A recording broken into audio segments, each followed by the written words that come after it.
Paix à tous. Ce chapitre se concentre sur la division spécifique des forces maléfiques de Satan, la malice spirituelle dans les lieux célestes. Le verset clé pour la malice spirituelle dans les lieux célestes est Corinthiens 2, chapitre 11, versets 14 et 15. Et rien d'étonnant, car Satan lui-même se transforme en un ange de lumière. C'est pourquoi ce n'est pas grand-chose si ses ministres se transforment aussi en ministres de droiture, desquels la fin sera selon leurs œuvres. Il semble inhérent à la nature humaine de penser que Dieu habite quelque part dans les hauteurs. Depuis les temps les plus reculés, les hommes ont choisi des hauts lieux pour adorer le vrai Dieu ou les faux dieux et idoles inventés par l'homme. À l'époque de l'Ancien Testament, les hauts lieux sont devenus des scènes d'orgies diaboliques et de sacrifices humains liés à l'adoration de faux dieux. Lorsque les Israélites sont entrés dans la terre promise, Dieu leur a dit de chasser les habitants du pays et de détruire leurs hauts lieux. Dans le livre des Juges, nous lisons qu'Israël n'a pas réussi à chasser le peuple du pays. En conséquence, ils sont tombés dans l'adoration idolâtre des hauts lieux. Après la période des juges, certains des bons rois d'Israël ont détruit les hauts lieux. D'autres les ont reconstruits et ont adoré de faux dieux. Le roi Manassé est l'un d'eux qui ont reconstruit les hauts lieux. Après avoir été puni et s'être repenti de son péché, il fut rétabli sur son trône et reprit l'adoration au vrai Dieu. Le peuple sacrifiait encore sur les hauts lieux, mais au Seigneur son Dieu seulement. Lorsque Gidéon fut appelé par Dieu à devenir un guerrier puissant, le Seigneur lui dit de détruire l'autel et d'abattre l'image en bois. Gédéon devait construire ensuite un autel pour Dieu. L'Holocauste ne pouvait être offert qu'après destruction des hauts lieux. C'est alors que la délivrance est arrivée. Aujourd'hui encore, Dieu demande que la malice spirituelle dans les hauts lieux célestes soit détruite par les puissants guerriers de Dieu. Lorsque Paul parle de malice spirituelle dans les lieux célestes, il fait référence aux esprits méchants qui se sont infiltrés dans le système religieux du monde. Ils se sont même glissés dans les assemblées des justes. Satan a organisé ses forces maléfiques de manière à imiter l'organisation de la véritable Église de Dieu. Dans certains cas, il y a même des congrégations connues sous le nom d'Église de Satan ou spiritualistes. Il a mis en place une forme de culte dans les hauts lieux spirituels. Satan est également à l'origine de l'organisation de nombreux cultes. Le mot occulte signifie cacher ou dissimuler une chose. Les sectes sont celles qui font partie de l'occultisme, celles qui cachent et dissimulent le mal derrière le manteau de la religion. Mais ce qui est encore plus dangereux, c'est que Satan a mis en place son système au sein même de la véritable Église par l'intermédiaire de personnes malveillantes qui se sont glissées à votre insu. Par la malice spirituelle dans les lieux célestes, Satan vise l'allégeance totale de l'homme. Il utilise de faux cultes, sa propre Église de Satan et l'infiltration dans le corps de Christ pour atteindre ce but. Voici ce que la Bible enseigne sur l'organisation religieuse de Satan. Nous avons parlé de la Trinité de Dieu, le Père, le Fils Jésus-Christ et le Saint-Esprit. Satan a également une Trinité. Elle comprend Satan lui-même, la bête et un faux prophète. Dans le livre de l'Apocalypse, chapitre 20, verset 10, Jean décrit la destinée finale de ce trio impie. Et le diable qui les avait bernés fut jeté dans les temps de feu et de soufre, où sont la bête et le faux prophète. Et ils seront tourmentés jour et nuit pour toujours et tout. Dieu a établi la véritable Église connue sous le nom de corps du Christ, dont Jésus est la tête. Satan a sa propre Église qui est appelée synagogue de Satan. Le nom de synagogue de Satan n'est pas toujours utilisé ouvertement, mais sa synagogue est établie partout où le véritable évangile du Seigneur Jésus-Christ n'est pas prêché. La doctrine de Satan est appelée doctrine des démons. Une catégorie de démons est appelée esprit séducteur. Leur tâche spécifique est de séduire les hommes dans l'erreur doctrinale. La doctrine des démons et tout enseignement présenté comme vérité qui n'est pas en accord avec la parole écrite de Dieu. Dans Romains 12, verset 1, il nous est dit de nous présenter à Dieu comme un sacrifice vivant. Cela signifie que nous devons nous abandonner totalement à Dieu. Satan exige aussi une allégeance totale du corps, de l'âme et de l'esprit. Il existe en effet des services de sacrifice où des hommes et des femmes se consacrent au service de Satan. Le sacrifice de sang d'hommes et d'animaux est également pratiqué. Le partage du pain et du vin de communion a été instauré par Jésus comme une manière de se souvenir de son sacrifice sur la croix pour les péchés de toute l'humanité. Satan a contrefait cela par sa propre communion. Et rien d'étonnant, car Satan lui-même se transforme en un ange de lumière. C'est pourquoi ce n'est pas grand-chose si ses ministres se transforment aussi en ministres de droiture, desquels la fin sera selon leurs œuvres. Cela signifie que Satan a aussi ses ministres. L'évangile de Satan est contraire à l'évangile du Seigneur Jésus-Christ.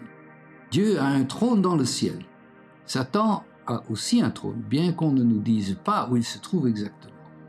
Nombreux sont ceux qui adorent le vrai Dieu. Satan a aussi des adorateurs. Certains adorateurs de Satan prétendent être des disciples de Jésus. Dieu a établi dans l'Église des prophètes, des hommes spécialement oints pour apporter un message direct de la part de Dieu à l'Église. Satan a de faux prophètes qui délivrent de faux messages. Dieu a oint certaines personnes comme enseignants pour partager et expliquer sa parole à d'autres. Mais tous les enseignements ne viennent pas de Dieu. Satan a de faux enseignants pour répandre sa mauvaise doctrine. Les enseignants de Satan apportent des hérésies condamnables, des enseignements qui sont faux et qui provoquent la division. Ils profèrent des mensonges et sont experts dans l'art de mélanger la vérité et l'erreur de manière à rendre l'erreur acceptable. Beaucoup de ces faux enseignements ont abouti à la croissance des sectes. Une secte est un système de religion ou de culte qui n'est pas en totale harmonie avec la parole écrite de Dieu. C'est une hérésie condamnable. Les noms, les doctrines, les organisations des sectes varient d'un pays à l'autre. Il existe tellement de sectes qu'il n'est pas possible de les mentionner. Mais rappelez-vous que tout système religieux qui n'est pas en harmonie avec la parole de Dieu est une secte. Satan aussi a des apôtres qui font son travail dans le monde entier. Il trompe les gens en imitant de vrais apôtres. Les faux apôtres deviennent des dirigeants de fausses sectes et s'infiltrent dans les églises à des postes de direction. Satan a même imité le Seigneur Jésus-Christ en suscitant de faux Christ. La Bible est un témoignage de la manière dont Dieu a parlé à un homme. Dieu continue à parler aux hommes aujourd'hui. Satan s'adresse également à l'homme. Les premières paroles qu'il a adressées aux hommes ont entraîné la chute dans le péché dans le jardin d'Éden. Les croyants prient Dieu pour leurs besoins et Dieu répond à la prière des justes. Les partisans de Satan le prient et communiquent avec des mauvais esprits. Parfois, Satan répond par des événements surnaturels tels que des voix, des déplacements d'objets, des bruits, etc. Dieu a communiqué avec l'homme par sa parole écrite, la Bible. Le message de Satan est également communiqué par le biais de la parole écrite, par des magazines, des livres, des films, des musiques malveillantes. La communication de Dieu par sa parole écrite et parlée guide l'homme dans les affaires de la vie. Satan dispose d'un système de fausses guidances accompli par les méthodes telles que l'astrologie, l'horoscope. Il utilise les étoiles pour prédire les événements et donner des conseils ou à la lecture de feuilles de thé, cartes, d'images, de bosses sur la tête, de paumes de main ou de boules de cristal. La formation des feuilles de thé, des cartes, des lignes de la main humaine, des boules de cristal et des images est censée donner des conseils.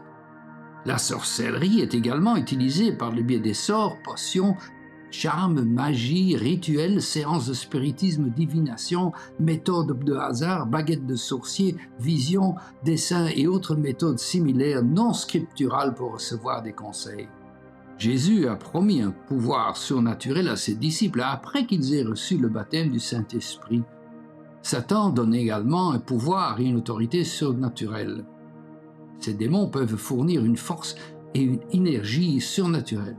Satan peut accomplir de nombreux signes et des miracles surnaturels. Mais Satan est un imitateur. La première étape pour vaincre la méchanceté en haut lieu est de reconnaître que Satan imite chacune des parties de la structure religieuse de Dieu. Soyez à l'affût des imitations. Il existe un don spécial du Saint-Esprit appelé discernement d'esprit. Il s'agit d'une capacité inhabituelle donnée par Dieu pour discerner immédiatement l'esprit d'une autre personne et savoir si elle est bonne ou mauvaise.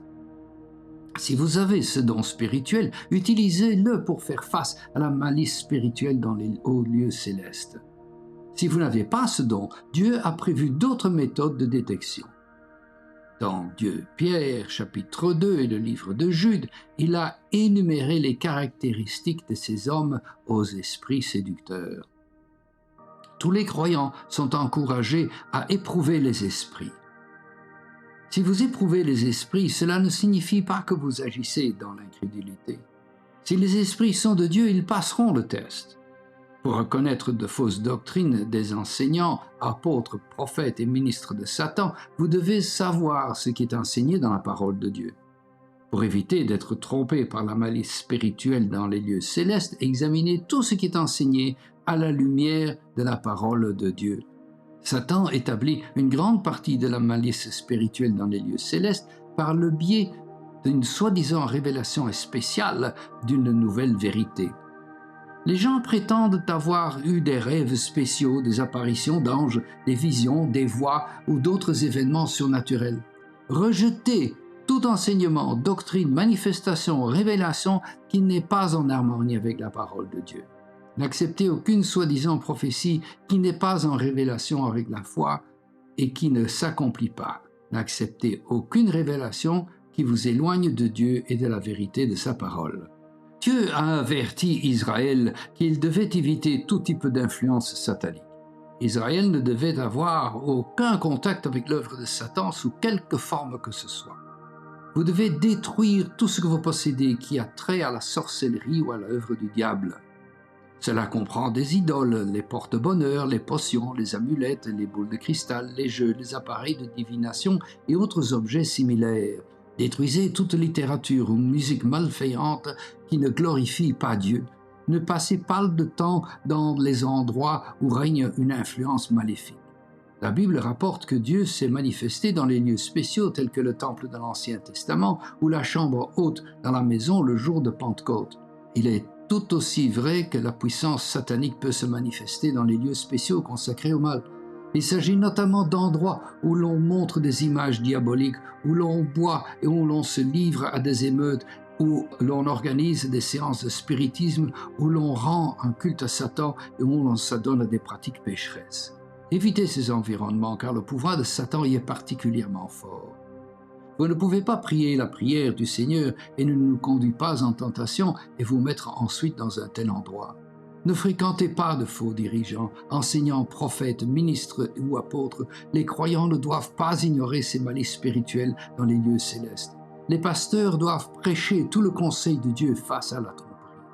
Les faux enseignements occultes et les doctrines de démons doivent être identifiés. Les croyants ne doivent pas participer aux œuvres infructueuses des ténèbres, mais plutôt les dénoncer. L'organisation de Dieu, la véritable Église, est plus puissante que celle de Satan. Jésus est à la tête de l'Église. Les croyants en sont le corps. Si toutes choses, y compris Satan et sa structure religieuse, sont sous les pieds de Jésus, alors elles sont aussi sous nos pieds, car nous sommes le corps. Sous les pieds signifie qu'elles sont sous le pouvoir et l'autorité que Dieu nous a délégués. Jésus a dit qu'il nous a donné le pouvoir sur toute la puissance de l'ennemi. Cela inclut la malice spirituelle dans les lieux célestes. L'Église doit en fait démontrer son pouvoir à ses principautés et ses puissances. Nous devons exercer ce ministère pour délivrer ceux qui sont asservis à la malice spirituelle dans les lieux célestes. Nous devons faire passer les hommes des ténèbres à la lumière et du pouvoir de Satan au royaume de Dieu. Dans le prochain chapitre, nous verrons comment nous devrions traiter les puissances démoniaques. Que Dieu vous bénisse. Amen. Si vous avez apprécié cette vidéo, veuillez vous abonner car cela contribuera à la diffusion de la parole de Dieu par le biais de ce canal.